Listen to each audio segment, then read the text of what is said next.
स्वागत है आपका पापा टू स्पीकिंग चैनल पे। आज मैं बात करने वाला हूँ फिजिक्स वाले का PW का जो IPO आ रहा है उस पर मैं बात करने वाला हूँ। तो ये IPO ओपन हो रहा है आपका 11 तारीख को, 11 नवंबर को ओपन हो जाएगा और ये 13 नवंबर तक आपका सब्सक्रिप्शन के लिए रहेगा।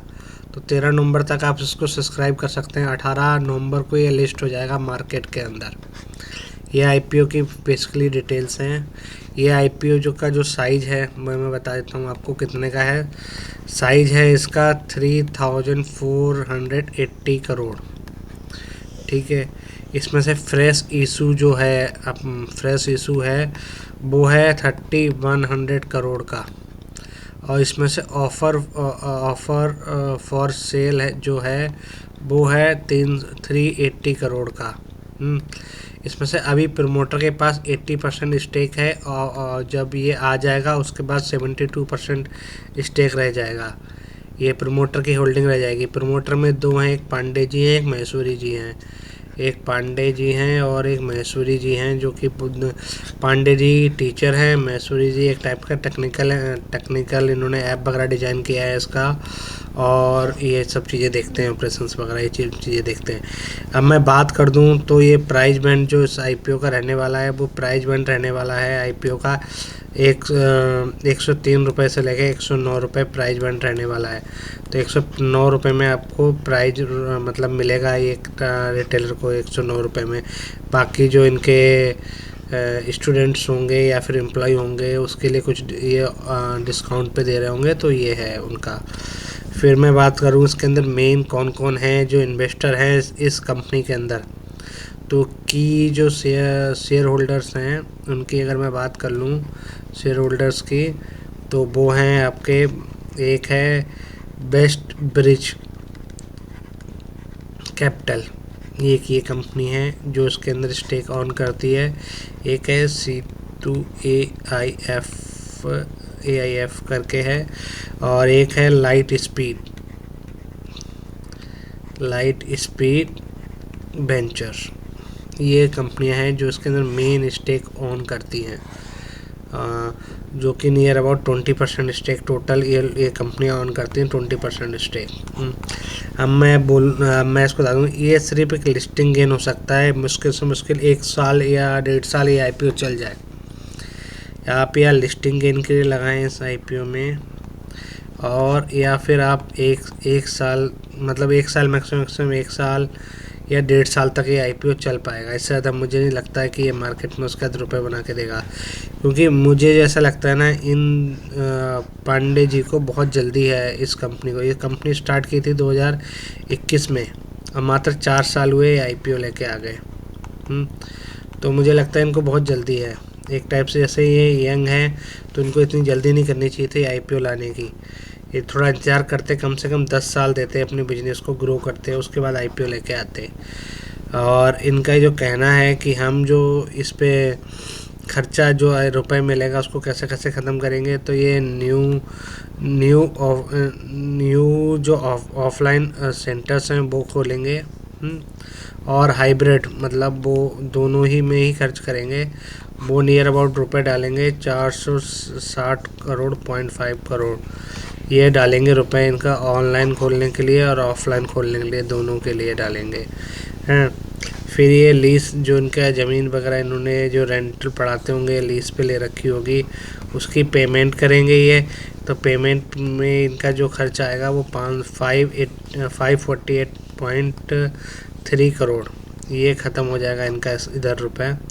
फिर ये थोड़े बहुत और भी इन्होंने बताया है कि इन्वेस्ट करेंगे, कुछ सब्सिडीज़ है जो इनमें ख़रीदी है उसमें इन्वेस्ट करेंगे 47। बाकी इनका मार्केटिंग वगैरह का जो कॉस्ट आएगा वो नियर अबाउट 700 करोड़ के आसपास का वो है। तो इस टाइप से ये खत्म करेंगे। पर मैं अगर बात करूं तो मैं इस IPO में लगाने की सलाह नहीं दूंगा। क्यों? क्योंकि आप लिस्टिंग गेन के लिए सिर्फ लगा सकते हैं, वैसे होल्डिंग के हिसाब से मेरी तरफ से नो है। पहला जो मेन कारण है कि इनका जो कहना है कि एजुकेशन में जो है ना कि हम 97% स्टूडेंट को कवर करते हैं, जो कि बड़े बड़े कोचिंग इंस्टीट्यूट्स हैं वो सिर्फ 3% एजुकेशन स्टूडेंट्स को ही कवर करने में फोकस करते हैं। अगर ऐसी बात है तो फिर आप ऑफलाइन क्यों जा रहे हो, आप सिर्फ ऑनलाइन ही रहिए ना। ठीक है, पहली बात ये है कि आप ऑफलाइन क्यों जा रहे हो। जब आपको रहना ही ऑनलाइन मार्केट ही आपको पसंद है तो आप ऑनलाइन मार्केट में ही पढ़ाइए, ठीक है। और मैं एक बात बताना चाहूँगा इसके अंदर, जो मुझे एक टाइप से बहुत नेगेटिविटी लगा कि मुझे लगा ये ऐसा नहीं है। स्टूडेंट्स को इन्होंने दो क्राइटेरिया में बांट रखा है, एक पुअर है और एक कर रखा है इन्होंने रिच। स्टूडेंट की दो ये होता ही नहीं है भाई, ये टोटली रॉन्ग है।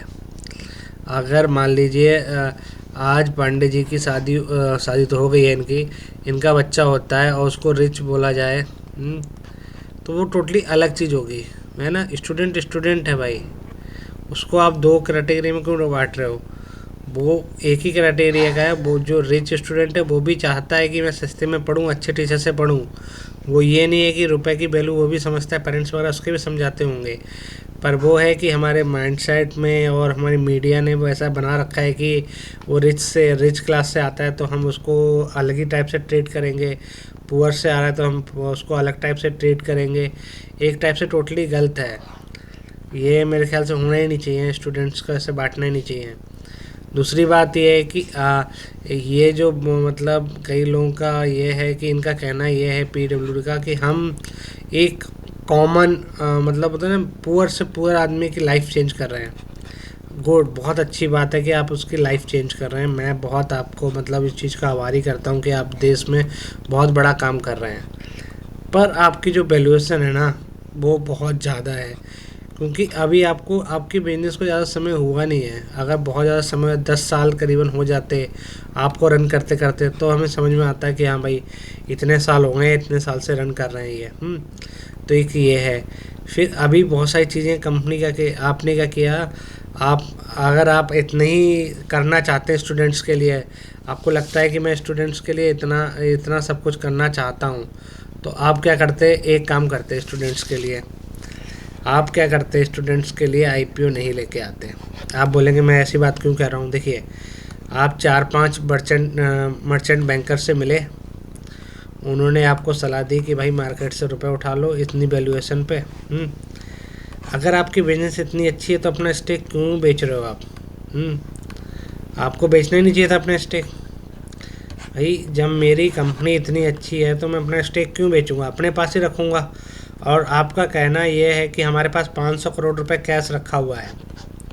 जो आपके पास कैश है 500 करोड़ का, आपको बेचना ही है, तो पब्लिक आके क्यों बेच रहे हो, ये पब्लिक को क्यों बेच रहे हो। आप बड़े बड़े इन्वेस्टर्स को वैसे ही बेच दो। बड़े बड़े इन्वेस्टर्स हो गए या फिर बहुत बड़े बड़े आपके फंड हाउसेस हो गए, वो आपके स्टेक वैसे ही खरीद लेंगे। आप पब्लिक के पास क्यों आ रहे हो जब आपको अपने बिजनेस पे भरोसा है, सब कुछ भरोसा है। आप सिर्फ पब्लिक के पास इसलिए आ रहे हो कि पब्लिक है बेवकूफ़, वो ये सोचे कि यार ये कोचिंग बिजनेस है चलता रहेगा, ऐसा ऐसा है ना। तो ये टाइप से मेरे को लगता है, एक टाइप से मतलब आप ऐसा ना हो कि बायजूस की बहुत बड़ी बड़ी बातें थी। बायजूस का ये था कि उसने क्या कुछ नहीं किया, उसने यूपीएससी पढ़ाने शुरू किया, उसके बाद वो एसएससी में चला गया, उसके बाद कोडिंग में चला गया। वैसे आप भी बहुत सारे उसमें जाने वाले हैं। मुझे ऐसा लगता है कि मतलब आप एक जगह पे नहीं रुकेंगे, आप बहुत सारी मल्टीपल जगह पे पहुंच जाएंगे। तो एक ये बहुत बड़ी प्रॉब्लम लगती है कि बिजनेस आपका एक नहीं रहने वाला है कि आप सिर्फ एक ही चीज़ की तैयारी कराएं कि भाई मेरे को आईआईटी की तैयारी करानी है और किसी चीज़ की तैयारी नहीं करानी है। ऐसा नहीं होने वाला है। या मुझे जेई मेंस की तैयारी करानी है, इसके अलावा किसी की तैयारी नहीं करानी है। आप डिफरेंट बिजनेसेस में जा रहे हैं और जिसकी आपको मास्टरी भी नहीं है। जैसे होता है ना कि एक हलवाई दुकान खोलता है ना, तो वो किसी और के कंधे पर रख के चलता है। नहीं भाई, हलवाई अपने आप सब कुछ बनाना जानता है, वो किसी कंधे पर नहीं रखता है। पर आप क्या कर रहे हैं कि आपने सिर्फ आप फिजिक्स पढ़ाते हैं, अच्छा तो आपने सोचा नहीं मैं अब एसएससी भी पढ़ा लूँ, मैं मैथ्स भी पढ़ा लूँ, सब कुछ पढ़ा लूँ। आप सिर्फ एक चीज़ पे काम कीजिए, आईआईटी, सिर्फ आईआईटी की कोचिंग पढ़ाइए, उसमें नंबर 1 हो जाइए, इंडिया के नंबर 1 हो जाइए। उसके बाद आप जहाँ जाइए ना, थोड़ा समय दीजिए अपनी एक बिजनेस को संभालने के लिए। और मैं तो सलाह दूंगा कि अगर आपका व्यू लिस्टिंग गेन के लिए है या फिर आपका जो प्लान है मैक्सिमम 1 ईयर के आसपास का, तो आप अपने पास रख सकते हो स्टॉक को, वरना मेरी तरफ से टोटली ना है।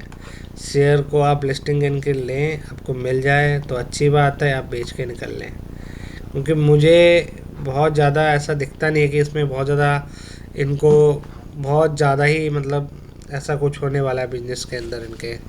क्योंकि ये बिजनेस ऐसा है, इसमें बहुत ज़्यादा कंपटीशन है। और ये जो बोल रहे हैं कि हम 97% स्टूडेंट पे ही हम काम कर रहे हैं, 4% स्टूडेंट पे, 3% स्टूडेंट पे हम नहीं काम कर रहे हैं। तो भाई सारे बिजनेसेस अब इस टाइप से हो गए हैं। जो PW कर रहा है वो सब कर रहे हैं अभी ये, ठीक, कुछ नया नहीं कर रहे हैं और भी बिजनेसेस। तो इतनी वैल्यूएशन देना मेरे ख्याल से बेवकूफ़ी है, और ना दी जाए तो अच्छा है। Thank you.